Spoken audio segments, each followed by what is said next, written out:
Thank you. Thank you, Dr. Bach. There are a couple things I'd like to mention in prelude. First, we have had Dr. Moy on campus as a in-service trainer for the Student Affairs area about a year ago, about 9 months ago. We were very excited about his presentation. When I heard that Dr. Moy was coming, I tried very hard to skirt the kinds of things that he was going to say and dovetail around it. So there may be some holes in the presentation. And I've tried to spend a little bit more time on marijuana and let him spend the time on LSD. But I'm sure both will hit the college population. There's one other part of the introduction that I might mention. I have been accused with my academic background, I was accused last year of spending it on nice residential campuses, where at that time it was somewhat more quiet than what it has been the last year. So last summer I spent time on Rush Street in Chicago.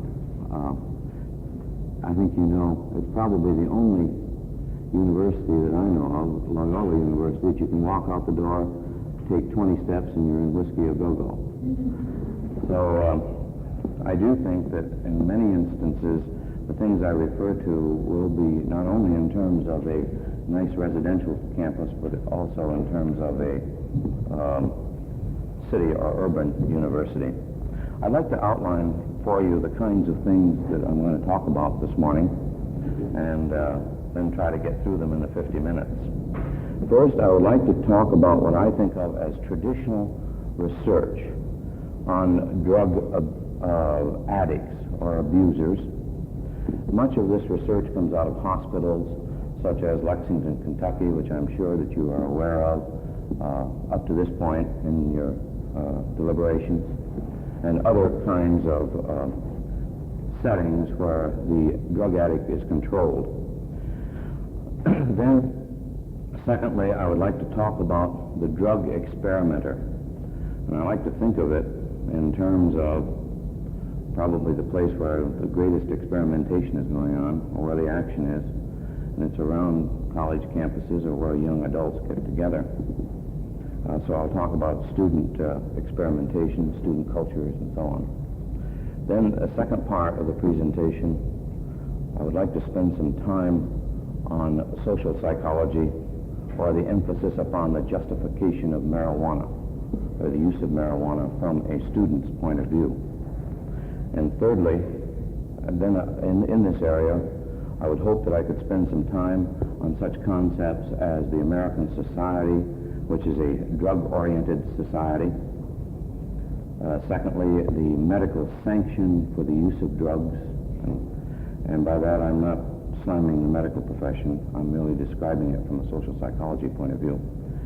Third, the age of anxiety in which young people live. Fourth, the pressures to achieve tangible results in our society placed upon our young adults. Fifth, the choice anxiety presented to young adults by many stimuli, such as television, books, and so on. And what I'm saying there is that it is an attempt to predetermine responses, whether it means buying a product or some other type of response. The stimuli is there to get the kind of response, almost an operant conditioning kind of thing. For instance, there are several kinds of advertising that you can, if I gave you the cue, I'm sure you could give me the response. Sixth, the vacuum in our young adults' life in terms of their relationship to organized religion and their value systems, and in some instances, the digression to what we might think of as oblique religions or the minority-type religions. 7, the young people's search for authenticity and realism within our society. Then the third part, if we get to it, is a general summary that drug experimentation, in a sense, is a naive form of temporary escapism. But insight is not accomplished by preaching, but spending time with people and open communication. And I would hope that that would lead into Dr. Moy's speech since he is associated with the College Health Association. So that's generally the outline. The types of drug experimenters have changed considerably in the United States in the last half-decade, a relatively short period of time. Drugs have moved from the province of criminals to intellectuals and the middle class, and probably somewhere in between are the young adults and the college students. The federal hospitals, such as Lexington, Kentucky, have turned out much psychiatric and psychological research in the 1950s and 1960s that gave us various interpretations of the types of personality organizations of drug addicts and their motivational or value systems. I won't spend too much time on the older psychological research, but I would prefer to spend some time with the appeal to the student population. Let me talk in terms of traditional drug addiction research and its relationship to personality organization. I will not impress you with the names of the researchers. I'll give you generalizations and go from there, and you may want to discuss it later on. The neurotic personality.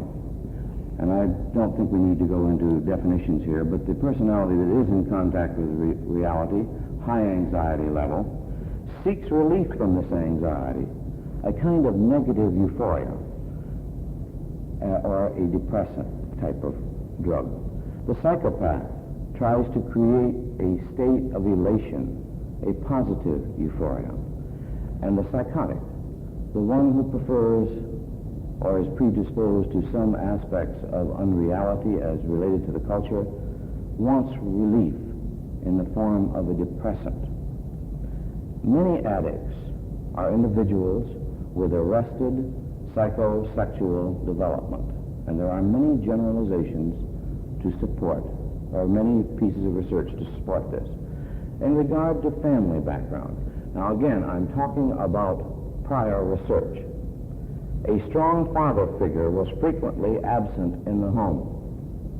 Mothers were overindulgent and rejecting in an inconsistent way.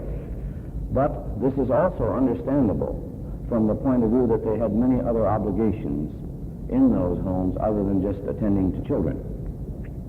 With regard to the addict's general approach to other people, especially his mother, who was a significant adult, even though rejecting within the environment. They were merely objects to be used for self-gratification, narcissism, if you please. Oral cravings become tantamount in drug abuse. Genital pleasures become devoid of interest. And I think, generally speaking, there is one of the greatest misconceptions in terms of drug abuse. Because all wants cannot be fulfilled, frustration is the result, with a consequent hostile reaction to mother and a motivation toward self-destruction. When the habit cannot be satisfied, the drug distorts reality, so releasing frustration. Its use is an expression of hostility against society, and it helps against self-destruction and guilt at the same time. The narcissistic person's self-esteem is easily impaired through drugs, and therefore he gets strong feelings of inadequacy and depression. Addicts are non-competitive. They prefer to handle their anxieties by avoidance techniques. Situations which provoke the anxiety or competition is thoroughly rejected. This may explain why adolescents become addicts so frequently in this age, where the problems of sexuality and the assumption of aggressive masculine roles are so evident within our society and the needs so strong to display them. The addict is emotionally and socially underdeveloped. He requests immediate gratification for his needs, and he lives only for the present. and there's psychological terminology for this, but I won't go into it. He has little use for long-term goals. He fancies belonging to the elite. These young people feel rootless, unhappy, distrustful, and rebellious toward society and authority.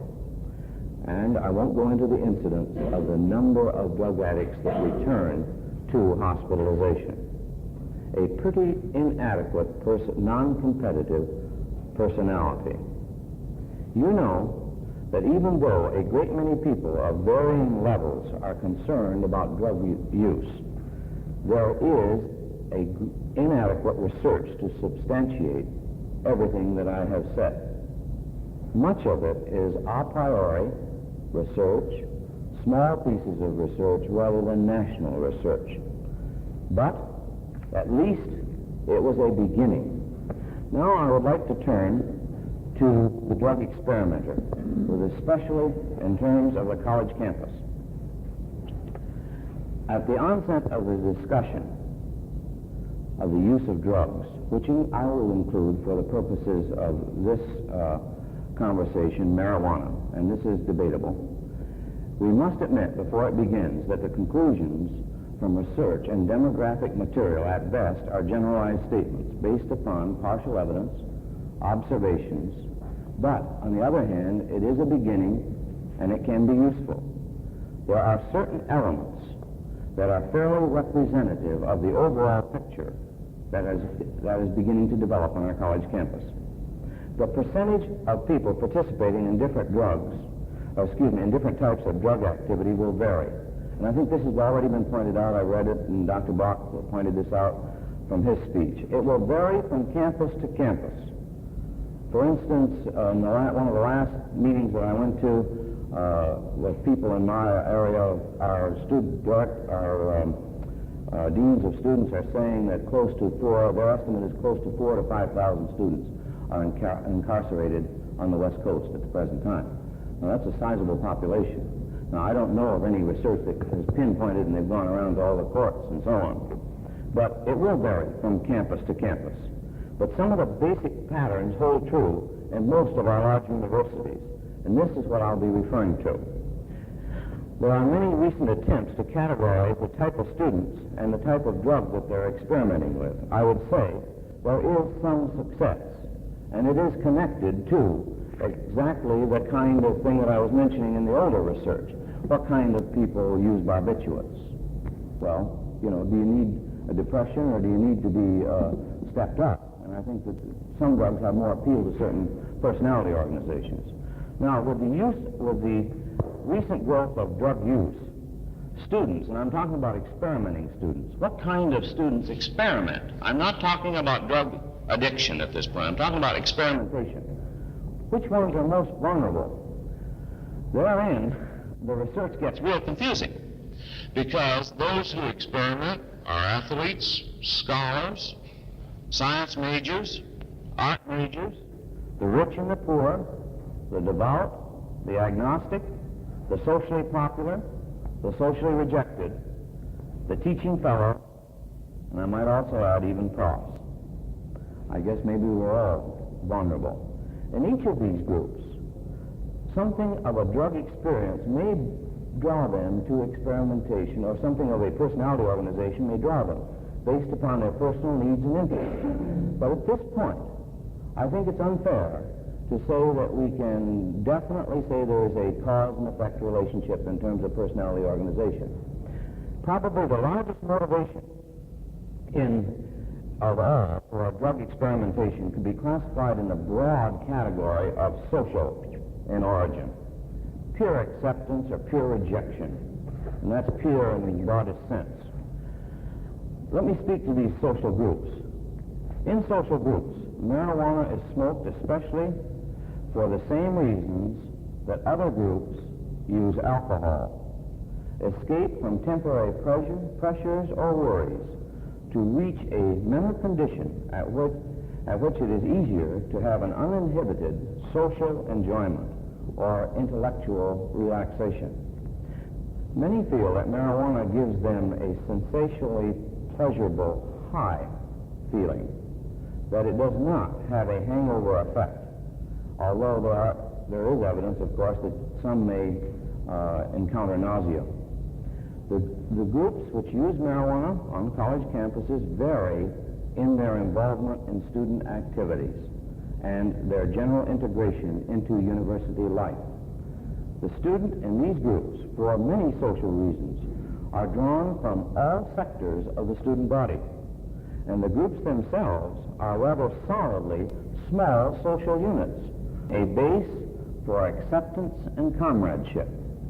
Of course, students may also become members of off-campus groups, but the possibility of student informers to the police still remains a threat. Marijuana is illegal.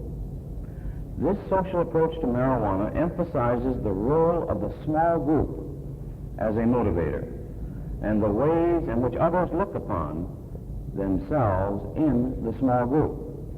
The newcomer associates with the group's social image, whether the image be bearded, cool, turned on, or some other reason. In addition, marijuana smoking is at least communal, just like drinking, or the use of alcohol in some groups. Often, it is placed in one pipe and passed around the room. This group activity is a source of acceptance, reducing the newcomer's uncertainty regarding its use. That seems like an old and ancient approach, doesn't it? Even our Westerns, over a period of years, use this as a form of self-identification with a group. There's another type grouped under social labor, those from the student body who are not integrated into the more normal social life of the university. Such isolated groups are merely one stage away from the other social groups that I mentioned. They are usually varying in stages of revolt against what they may consider the system, the establishment, or even other student groups. At times, such persons use marijuana or alcohol for the same reasons, temporary escape, and so on. At other times, however, the use is a retreat from situations in which individuals refuse to face. There are cases of such being used to help the students get through stages of college life.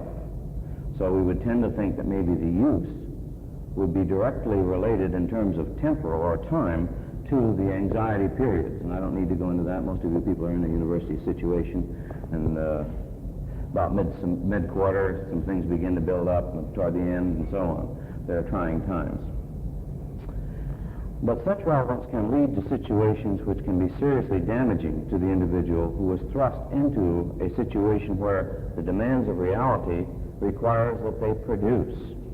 I don't need to go into the question with you of whether it actually does help them produce. Two other elements of importance pertaining to the use. Some argue that the purchase of marijuana involves individuals with the most undesirable parts of society. Our recent research shows that this is not true. It does not apply to college campuses. Students get marijuana from their friends or through the mail. Students are rarely exposed firsthand, now I'm talking firsthand, to the underworld element as such.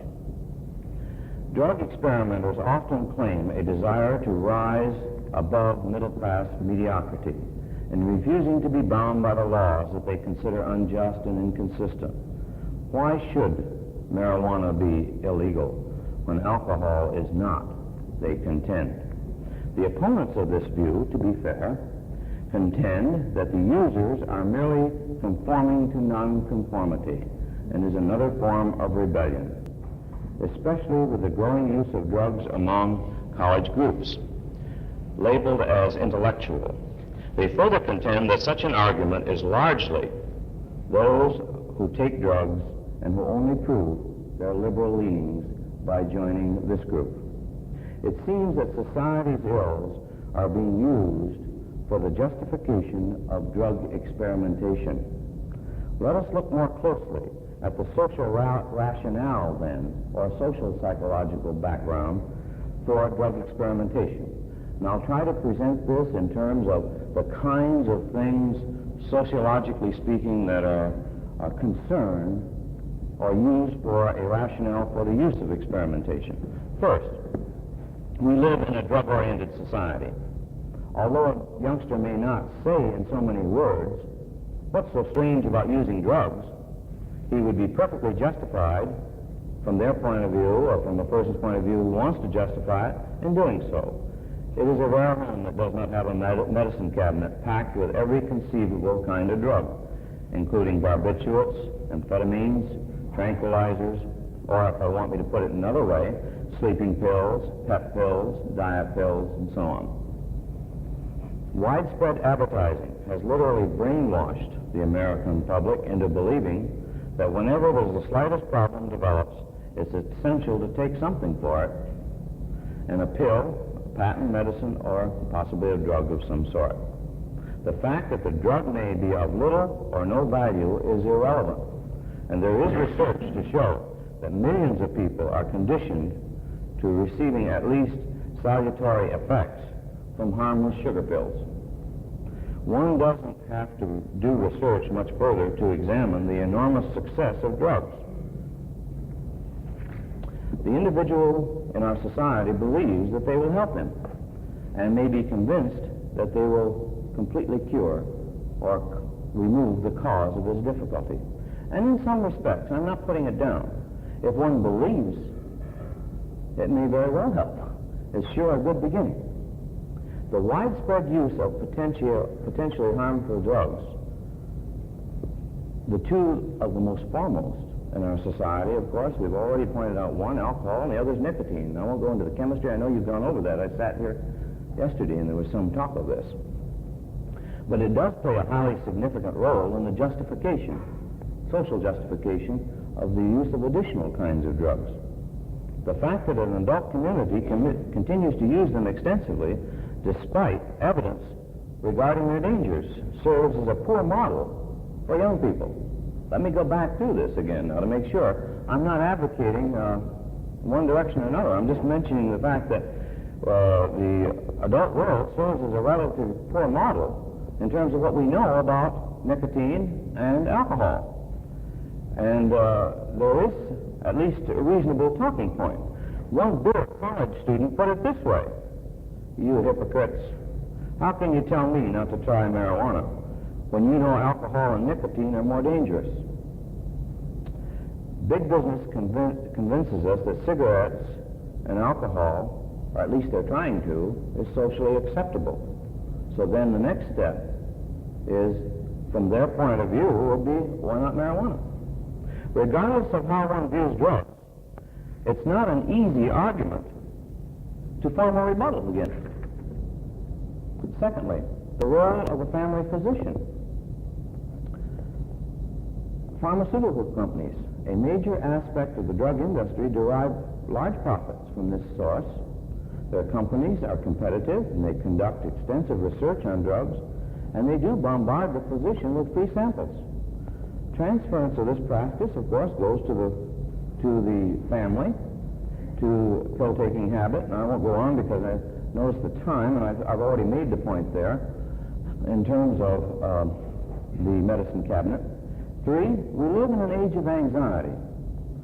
Haven't we always lived in an age of anxiety, somebody would say? Yes, but the past couple of decades, somebody's turned the RPMs up a little bit. It's kind of an aggravated society. The kitchen seems to be getting hotter rather than cooler. The tempo of life today seems to be quicker than ever before. It was brought home to me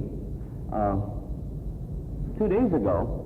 So I was planning my vacation. I brought my family. I was going back to New York State, and I brought my family, and I said, well, now I'm leaving here on the 17th.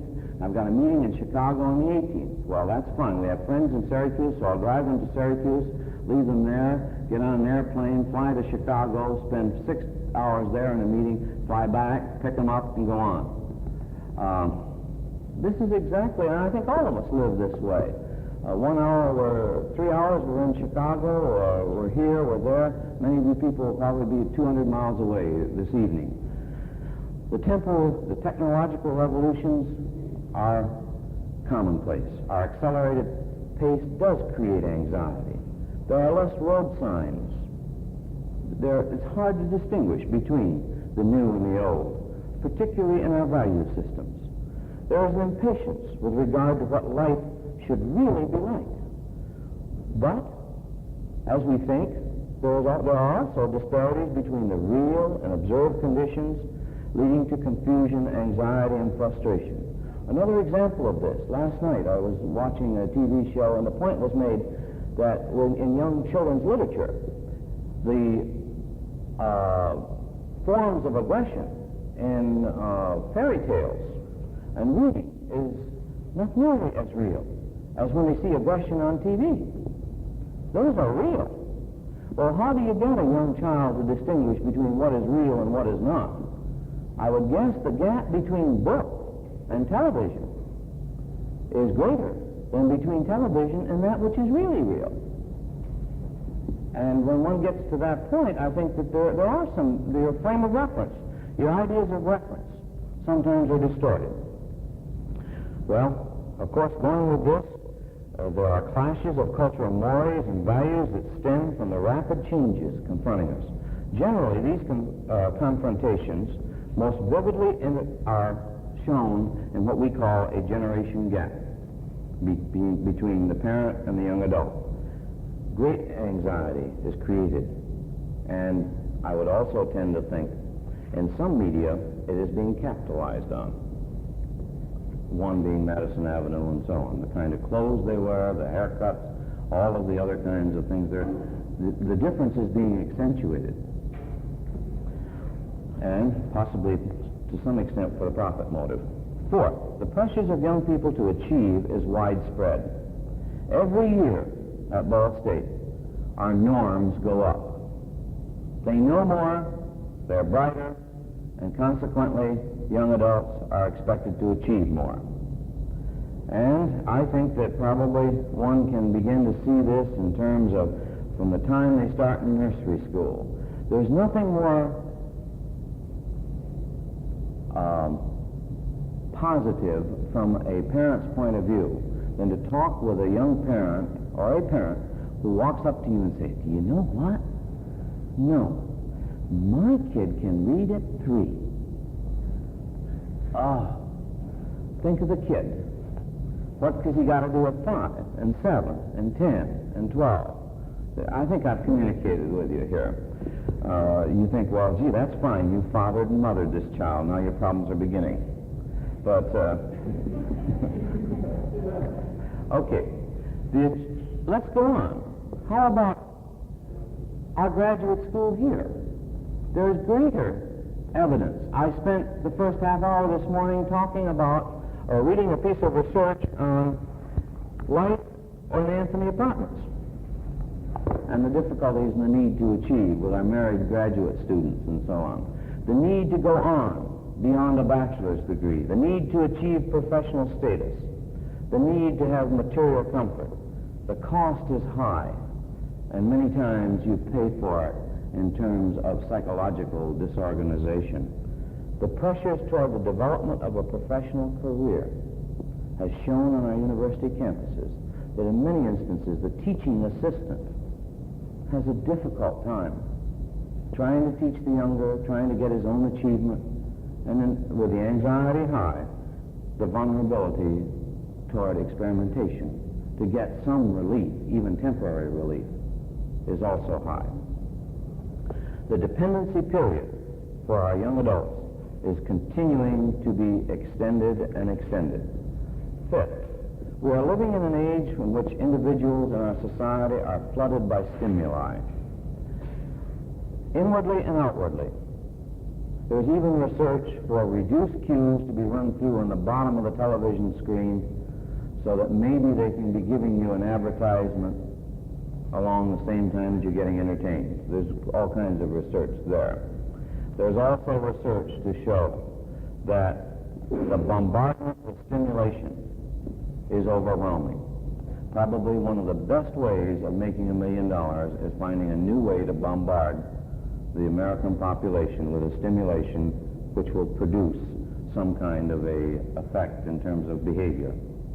Our mass media sends ideas and stimuli to us at an alarming rate. I might also say this is not entirely, I don't want to just hit the advertising. Education is doing this too.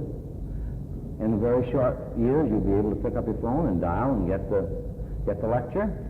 You'll be able to walk someplace and see another film. In other words, if you want to spend all of your time stimulation of an educational nature, you can almost do it by, I would guess, another 10 years by lying in your bed. Push a couple, 3 buttons, and you're going to be stimulated.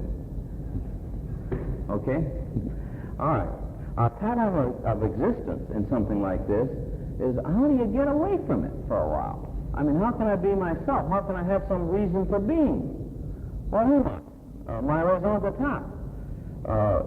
I would see the pattern of existence in some instances as unsettling. The pace is rapid, and young people are having difficulty finding themselves. How many times have you heard, who am I? What am I? Where am I going? Is it because I want to go there? To what extent? Are my goals consistent with what I really want to believe?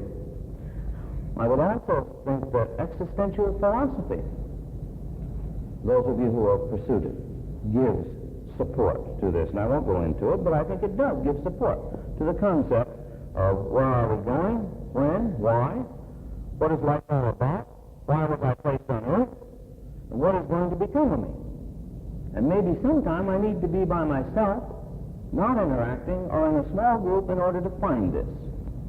And so, in some instances, it may very well be that a person could be lured into drug experimentation from this kind of a philosophy, and perfectly reasonable and rational. Now, who among us can really say that these questions are not coherent and meaningful to every one of us? All the way through our lives, they are realistic questions and honest questions. In the search for answers, there are no panaceas. And I don't know very many people that can simplify the world's complexities. Frequently, we can get turned on, tuned in, or drop out. Timothy O'Leary, a few years ago, and I think he's lost his visibility a little bit now, but effervescent guy. I've heard him speak a couple, 3 times, and I think that in some respects he could sell ice cream cones to the Eskimos or sand to the Arabs. There was no question about his vivaciousness.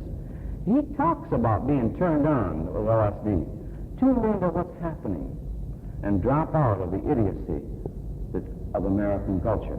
And he was appealed. And as I listened to one of his lectures, I kind of got scared. Almost grabbed my drum for a minute, and then thought, well, gee, where are we going? You know, who am I? Does he have any more answers? To what extent? He advocated that drugs are known as consciousness expanding or mind altering. Well, you know, and I know, in reality, the research is showing that it is really a contracting kind of thing, rather than an expansion.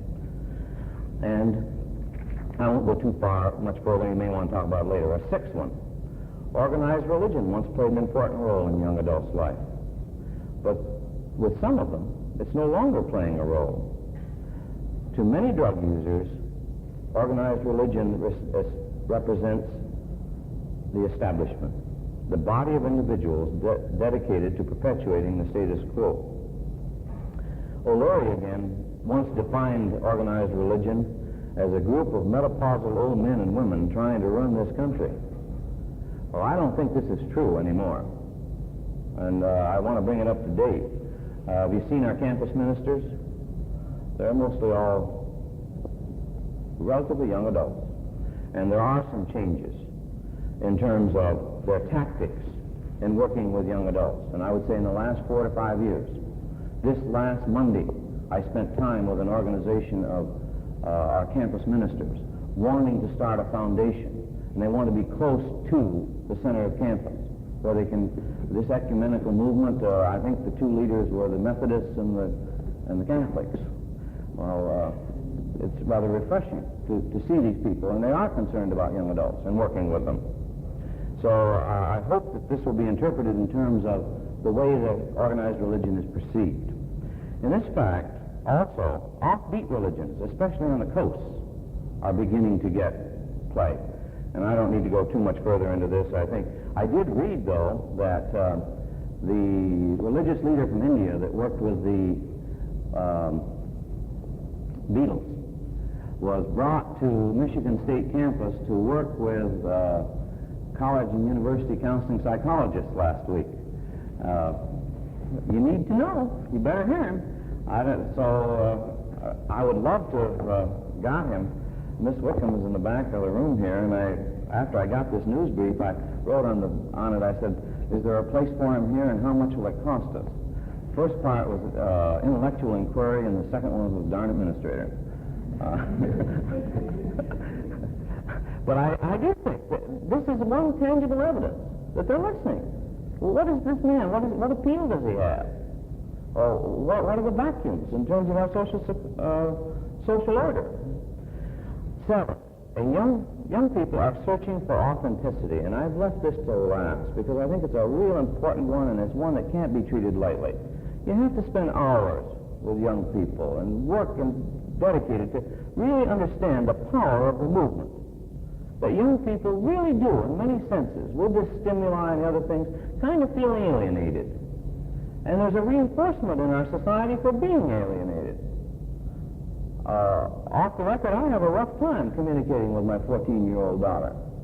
I've established a pattern at 9 of sitting on her bed at the age of 9, and we communicate. But boy, as you get the graph, I get the yeses and nos now, and that's about it. It is a rough job. Well, there are all kinds of things like this.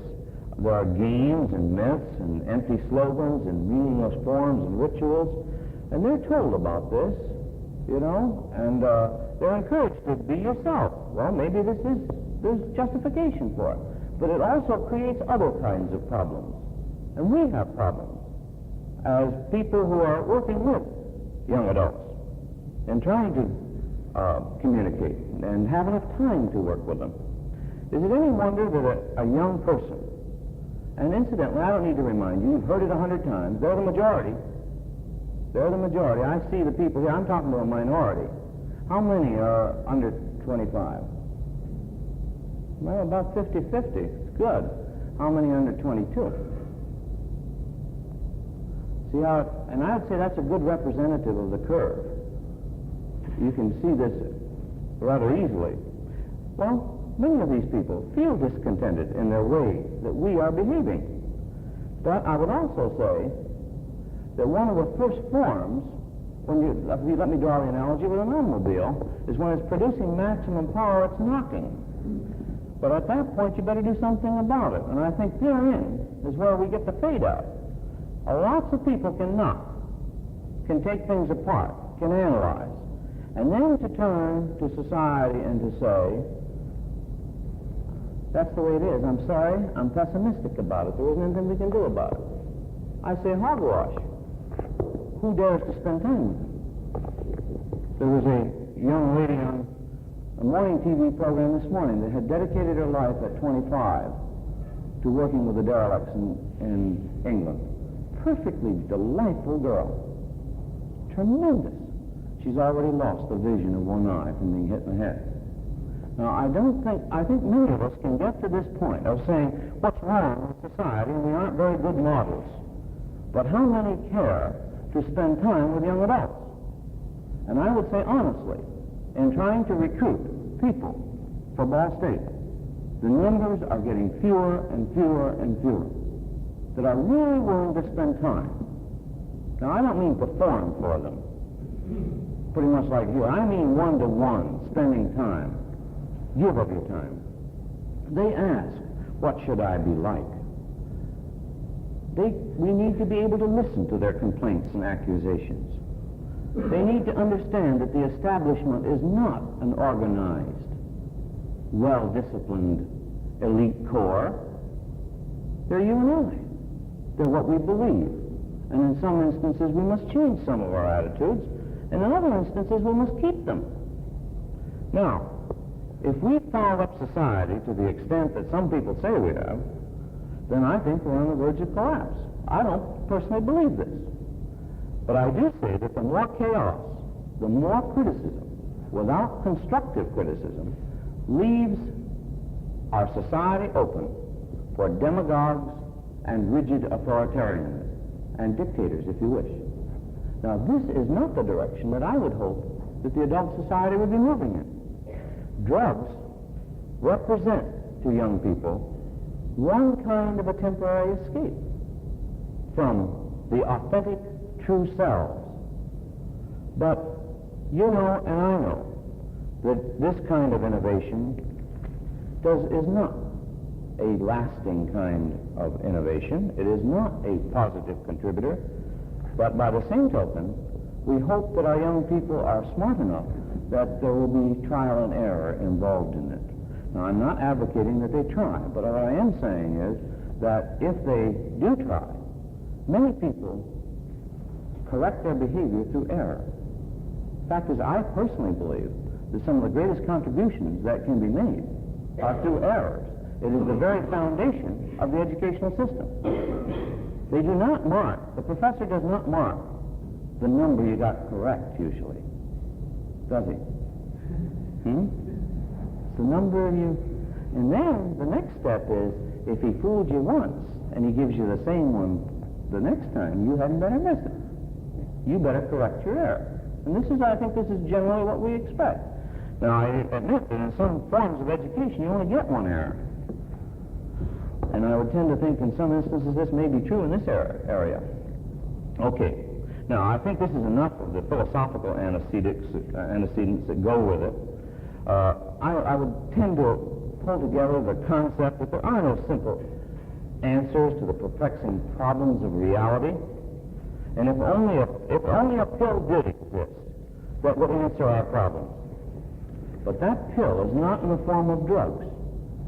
It's not in the form of fantasy.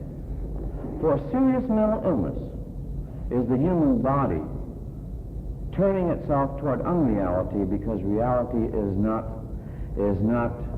acceptable. We solve our problems, those who are leaders, by meeting them squarely, realistically, and head-on, confronting a real world, and finding more socially acceptable ways for compensating for our anxieties. Perhaps this is a lesson that young people must eventually find out for themselves. It is desirable to search for the truth. There are no better ways than finding truth than in reality confrontation, coupled with good hard work. Many men have said that genius is 98% hard work and 2% innovation. The wishful thinking or the magic formula that surrounds the pill may temporarily cause one to focus less on the real world, but the problems don't go away. They're there the next day, and in most instances they are reinforced and they reappear in more complex forms. The key word for the drug experimenter is turned on, tuned in, and then dropped out. It's a naive escapism. A more vigorous, viable approach would be to be turned on in one's potential to cope with the problems facing this confused society.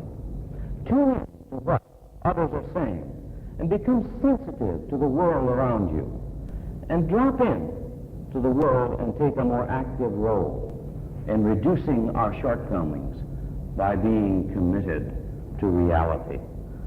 This, as I see it, is imperative, and we must keep the doors of communication open. And the half of you who are under 25, I speak to you, help the establishment. It isn't going to be long before you're going to be there. And those who are over, be kind to those under 25, because they'll be part of the establishment, and help them understand it. Now, in addition, as I see it, a more critical look, we cannot advocate that drugs are the panacea, but in addition, we need to proceed to discover answers that will curb the promiscuous use of drugs.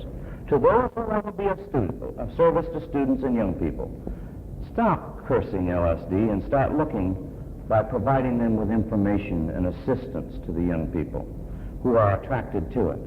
A university health service, the Psychological Services Center, knowledgeable professors, care enough about our young people to spend time with them. We have found that most students are not at all impressed by adults, especially preaching about the terrible things that can come about. For all that does is give them the entree for the alcohol nicotine routine. You know it, and I know it. They will be preaching with preaching.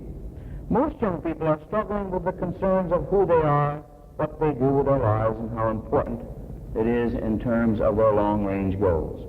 They have found that these young people, we know they are aggressive. We know they are sexually potent.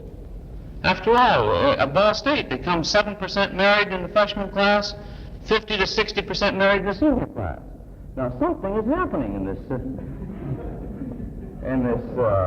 10-block area. They are aggressive. We expect them to be. These are very important feelings. They shouldn't necessarily be denied. And this is why we have college health services, why we have psychological services, and why we have knowledgeable professors who are willing to spend time. The clear and present dangers of the use of drugs are inherent, but they must be presented in a skillful way. They must be presented by knowledgeable people. We're not going to overrun or override our young adults. They have been taught to inquire. They have been taught to ask how we build. Well, I think this particular kind of a group are ones who will listen to the medical, to the pharmaceutical, to the sociologist, to the psychologist. And after it's all through, and after each speech, you have a right to ask, one, what do you propose as a possibility for helping? And I have tried to make some proposals. I also think that a third one is young people helping young people is an excellent one. But also you have a right to ask, what will I do about it after I leave this class? Thank you.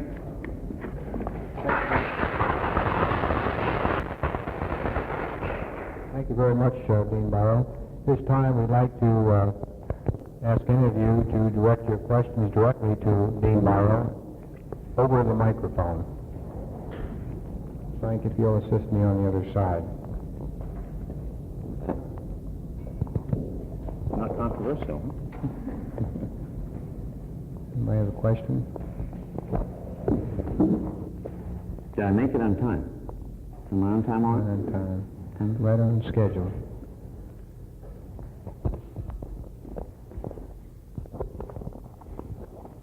Is there any drug abuse at Ball State? If so, what extent?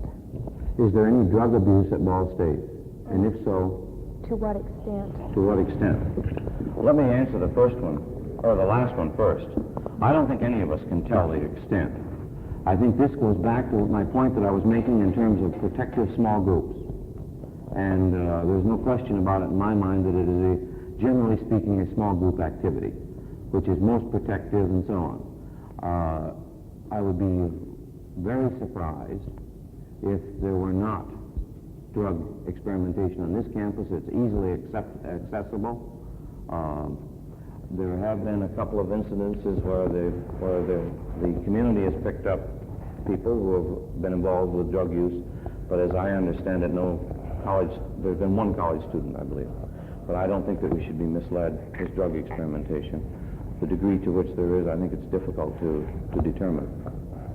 I think you can get all kinds of figures on this. It would be fallacious and really, I don't have the data. There is constant vigilance. It is against the law. We have a responsibility to society, and we try to carry it out. I'm giving you the answer of the establishment, but on the other hand, I also think that you need very much to work with health centers and so on.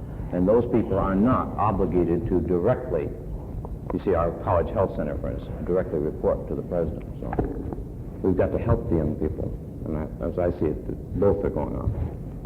And I might also say that drug experimentation isn't necessarily, as you well know, solely in marijuana. All you have to do is go to the medicine cabinet. And I would guess there are probably people right here in this room that there's a considerable amount of drug experimentation. It's easily accessible. Anyone takes diet pills, sleeping pills, good deal of them. 3 days ago, I had a young man come in who was not a student, that I had worked with for 6 years. And he said, I cannot understand why I'm so depressed. And as we continued to talk, he was using a barbiturate and had open access to it. Well, as he went to the physician, he no longer had open access to it. It's a difficulty. You see, I don't think we can just pin it in terms of blown pot. It's bigger than this. Have I spoken to your point? You want to pin it a little bit more? But I don't think we can say 3%, 5%. I think you already have the concepts of the number. Did you not give? Yeah. Now, I would tend to feel, I'd like to think, and I would tend to think there's evidence to support that there's less drug activity on this college campus as compared to the two coasts. From my being on the, in the last year I've been on both coasts and both and university campuses, and I would tend to think, at least from the outward signs. Now, we're also constantly looking in terms of withdrawals and so on, because as you know, with the use of drug experimentation and so on, there's a certain amount dropping out, both physically and psychologically, W's and so on. But I don't think there's nearly the amount, at least at this point, as there is on both coasts. Want to pin it further than that? Or? Any other questions? I do think it would be naive to think that there's drug experimentation, drug abuse. I think as one reads the papers, also apparently there's evidence that there's some people that are hooked, they're on speed. Our drugstores are being broken into. That's pretty good evidence. In the last month, I believe I don't know the exact number, but I would tend to think, could you help me, Floyd? 3? Is it about 3? We were arrested 2 weeks ago, and then our case is pending against one trial earlier this spring. And then there have been at least 3 or 4 drugstore burglaries, haven't there? Yes, well, Haney 3 times alone. That's good evidence. I would tend to think that we not only have drug abuse, but we have drug addiction, possibility of it. I'm not saying that necessarily for the college community. Do you think drug abuse has anything to do with teenagers' drug abuse? I think it has something to do with drug experimentation, yes. Do you want to explain it a little bit more? Are you talking about medicine cabinet? Are you talking about alcohol, or could you? Medicine cabinet, yes, I think it sets a permissive atmosphere. You know how you get conscious and aware of something because you worked on it for a period of a couple of days. Last night I brought my son to the fair. He's 12 years old. And he said, Dad, will you remind me? He said, I've got an earache. He swims. He said, I need to take a couple of pills when I get home in order to get rid of that. Will you remind me to do it? Sure, son, I'd be glad to remind you to do it. Now, I'm not knocking it, but what I'm saying is that it does set up a permissive atmosphere of a get well, and I would guess the pill's going to do the job to some extent with the ear. Okay? Yeah, I think it sets up a permissive atmosphere. I'm not sure that we've got answers of how do you differentiate between the, wise and unwise use of drugs. Yes, sir. What administratively is Ball State, for example, doing to cope with the problem? Has any one person or department been given responsibility for monitoring drug usage or working with the problem here? Well, of course, our college health service will work with it. Are you talking in terms of positive action of counseling, or are you talking in terms of police action? Or? Well, both, really. Well, our campus police, there's no question about the fact that that is their responsibility to enforce the law. And they're constantly on the alert. In terms of the other aspect, the positive aspect, our college health service, and I don't want to take too much of it because I know Dr. Moy is going to hit this. He's great. In terms of the positive and turning the corner. Another illustration of this was we brought Dr. Moy on campus for in-service training of our student personnel workers in order to get the positive, to get them educated. Our orientation this fall for all of our student personnel workers, and I would tend to think possibly with our faculty, will be better education in this area of knowing how to cope with it. And of course, exactly the kind of thing about preaching versus being able to hear them. If we're talking and we're tuning in, or for broadcasting, it's sure difficult to tune in. No? The educational process is extending into lower levels of education, earlier education. Well, there are, but I don't know, I'm not well versed in terms of this community. But of course there are. And I notice on high school transcripts as they come through, in our admissions process, there are several schools that give a course in drugs, yeah. In Indiana. You stated that in many cases people will turn to drugs as an escape from authority. Well, yesterday we were told that when people were coming off of drugs that they needed authority as a helping aid. How do you explain this? And what is this Well, necessary? under no circumstances have I supported the concept. That's good. I like that one. Have I supported the concept that the drug is the panacea or the answer? Fact is, the possibility of the person's inability to cope with authority, do you follow, may be encouraging this kind of thing. Then if you use reality therapy, what is reality? You better learn how to cope with it. And possibly part of reality is taking the authoritarian point of view when you're reconstructing, and may very well give you an opportunity to handle this within a controlled environment before you go out and have to handle it. Want to push it a little further? It gives it a chance to handle a person a chance to handle authority under a controlled condition, and not with malice. Certainly the therapists or the people who are working with them have no malice. They're trying to help them get well. And under those conditions, I would say this is the best opportune time for them to work out some of their conflicts with authority. Okay? You mentioned the sexual behavior of a person who experiments with drugs or goes on drugs. Is it that he physically escapes from his sexual behavior, or does he physically and mentally escape when he goes on drugs? Let me push you a little bit more. Are you saying that he has sex imagery? Is that when he's on drugs? Is that what you're saying?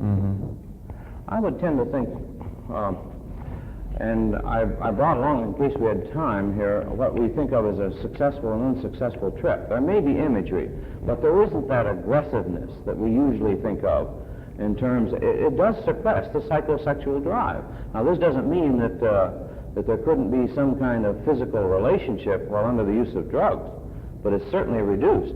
But I would also say this is a period of time when there's quest. I don't think we need to go into developmental psychology to talk about young adults. The drive is there. And I think you can still suppress a good deal of he and she and still have enough there to get, you know? So what I'm trying to say here is that generally speaking, it does. It suppresses it. And I think the idea that you take drug experimentation to increase the drive, no, you may take it because of an inadequate masculinity role, but the results are not there generally. If you do have that inadequate masculinity role, physically, is drugs an escape so that you may think that you are adequate or a very aggressive male? This is one hypothesis. Is this also true for the female? Not generally, because I would tend to think the female role is not one of aggression, in the direct aggression. It's like, now, you can get me in trouble with the girls here. But I would tend to think it doesn't step up the activity. There's all kinds of research to show this, that it really doesn't step up the activity, even though it may be one of the reasons given for, more adequacy. But what happens in many instances, it becomes a fantasy kind of thing where you don't need to interact with another human being. You can stay there and you can be perfectly adequate in your own unreality. Okay? Now the girls are coming back at us, huh? In your social rationale for drug experimentation, you mentioned a nice long list of reasons why people would experiment in drugs, and it comes to my mind that these are the same list of reasons why young people indulge in sexual promiscuity, the same reason why all these things now. And then yet you mentioned that you don't believe that there's going to be a near collapse of society, and I don't think so either. But what is your justification? And this seems to be all the same reasons for finding an escape, is it? Yeah. You're answering the question, yeah. I guess I am. And fundamentally, now let's push it a little bit further. Now we're getting into viralism, and I'm out of research, huh? Let's push it a little bit further.